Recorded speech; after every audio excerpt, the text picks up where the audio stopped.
আসসালামু আলাইকুম। যে যেখানে থেকেই আমার ভিডিওটি দেখছে তাদের সকলকে জানাই অসংখ্য ধন্যবাদ। আশা করি আজকের ভিডিওটি আপনাদের ভালো লাগবে। আর এত অল্প উপকরণে যে এতটা মজাদার একটা পিঠা তৈরি করা যায় আসলে না করে খেলে বুঝতে পারতাম না। তো তাই আপনাদের সাথে শেয়ার করতে চলে আসলাম। এখানে আমি 2 কাপের মতো গরুর দুধ নিয়েছি। দুধটা একটু ভালোভাবে জাল করে নিব, বলক আসা পর্যন্ত অপেক্ষা করব। এর মধ্যে আমি 2টা এলাচ দিয়ে দিচ্ছি। নেড়ে চেড়ে নিতে হবে, দেখা যাবে তা না হলে নিচে লেগে যাবে। তো গুড় দিয়ে দিচ্ছি। এখানে আমি খেজুরের গুড়টা ব্যবহার করেছি, কেউ চাইলে চিনি দিয়েও করতে পারে, তবে এই পিঠাটা খেতে আমার কাছে মনে হয় যে খেজুরের গুড়টা দিলেই বেশি ভালো লাগে। আর দিয়ে দিব এর মধ্যে কোরানো নারকেল, আর দিচ্ছি 1 কাপের মতো শুকনা চালের গুঁড়ি।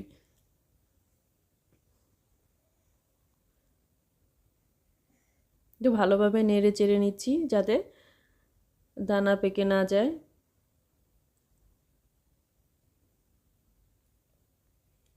আর আমি সব সময় দেখা যায় যে কোনো কিছু রান্না করতে গেলে দুধ জাতীয় যেগুলো সেগুলো রান্না করতে গেলে দেখা যায় যে দুধটা আগে থেকেই আমি চুলায় অল্প আঁচে বসিয়ে রাখি, যাতে দুধটা জাল হয়ে যায় ভালোভাবে। আর এরকম দুধ দিয়ে কোনো কিছু রান্না করলে কিন্তু খেতেও ভালো লাগে। আর ইয়া দেখা যায় যে তাৎক্ষণিকভাবে হুটহাট ওইরকম দুধ দিয়ে রান্না করলে আমার কাছে কেমন যেন ভালো লাগে না। এর জন্য আমি দুধটা আগেই চুলায় বসিয়ে রাখি, পরে দেখা যায় একটু হলেই মনে হয় যে ভালো লাগে।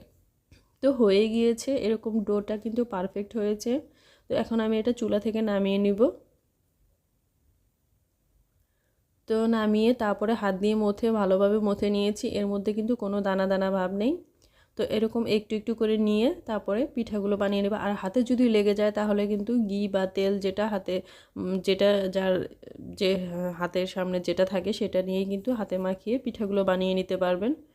আর যেরকম ইচ্ছা সেরকম ডিজাইনেই করতে পারেন। আমার এরকম ভালো লেগেছে তাই এরকমভাবে বানিয়ে নিয়েছি। আর পিঠাগুলো এরকম ছোট বড় এক এক সাইজের হওয়া বা এক এক ডিজাইনের হওয়ার কারণ যে আমরা অনেকেই পিঠা বানিয়েছি, তো যে যার মতো করে বানিয়েছি এই আর কি। তো অন্য একটা প্যানে আমি অল্প কিছু তেল দিয়েছি। তো এর মধ্যে আমি এখন পিঠাগুলো দিয়ে দিচ্ছি।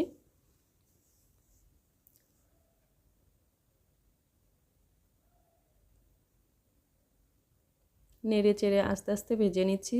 চুলার আঁচটা কিন্তু অল্প আঁচে রাখতে হবে, হাই হিটে থাকলে দেখা যাবে যে উপরের অংশ পুড়ে গিয়েছে, ভেতরের অংশ ভালোভাবে হয়নি। আর লম্বা লম্বাগুলা সেগুলা যে খুব দ্রুত হয়ে গিয়েছে। আর এইরকম বল টাইপেরগুলা একটু সময় নিচ্ছে। তো হয়ে গেছে, নামিয়ে নিয়েছি। সবগুলো আমি এভাবে ভেজে নিয়েছি। আর এই পিঠাটা আমার কাছে মনে হয় যে ঠান্ডাটা খেতে আমার বেশি ভালো লাগে। অনেকে দেখা যায় যে গরমটাও ভালো লেগেছে অনেকের কাছে, কিন্তু আমার কাছে বেশি মজা লেগেছে ঠান্ডাটা। জানি না কেন আমার কাছে ঠান্ডাটা ভালো লেগেছে। তো আপনাদের যদি এই পিঠাটার রেসিপিটা ভালো লাগে তাহলে অবশ্যই আমার চ্যানেলটিকে সাবস্ক্রাইব করুন, লাইক কমেন্টস শেয়ার করুন, যাতে আমি আরও নতুন নতুন ভিডিও আপনাদের সাথে শেয়ার করতে পারি। আর এই পিঠা বানাতে কিন্তু বেশি সময় লাগে না আর বেশি জিনিসও লাগে না, খুব অল্প উপকরণে এত মজাদার একটা পিঠা তৈরি করা যায়। পিঠাটার উপর দিয়ে দেখা যায় যে বাইরের সাইডটা মুচমুচে হয় আর ভেতরেটা একটু একটু নরম নরম। তো এর জন্য খেতে খুব ভালো লাগে। তো আশা করি আপনাদের ভালো লাগবে। Thank you.